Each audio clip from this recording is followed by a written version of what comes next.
नमस्कार मंडळी. आम्ही आज आलो होतो धोंडे खायला माझ्या मावशीच्या घरी. खूप दिवसापासून चाललो होतं मावशीचं कधी येत आहे. मग आज शेवटचा दिवस होता म्हणून आलो. आणि वेदने आल्या आल्या ताव मारला होता धोंड्यांवरती आणि सगळे धोंडे खाऊन घेतले आमच्या वाट्याचे पण.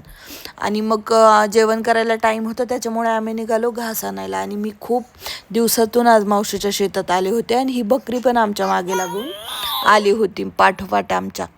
खूप भारी वाटत होतं आणि थंड हवा पण सुटली होती. आणि इथे आमच्या गप्पा ऐका तुम्ही. 11 धोंडे खाल्लेत. 11 धोंडे. देवापुढचे पण नाही सोडले. देवापुढचे पण 2 आणून खाल्लेत है ना. देव बाप्पा रुसना ना आता कान कापीन का सोनं लय महाग झालंय. आमचा घास कापून झाला आणि मग घरी आलो. येईपर्यंत अंधार झालाच होतं. मग आलं की लगेच ताटं करून घेतले. छान पोळ्याचा स्वयंपाक केला होता मावशीने.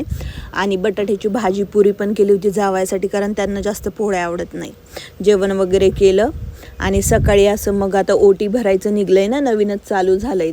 तर माझी पहिलीच वेळ होती ओटी भरायची. तर माझी मम्मी पण आली होती. माझ्या मम्मीची आणि मावशीची दोघींची पण मी ओटी भरली. आणि आम्हाला सगळ्यांना पोशाख केला होता मावशीने. मग हेच आमचं झालं, ओटी भरायचं वगैरे, कुंकू लावायचं आणि मग आम्ही परत जायला बारामतीला निघालो.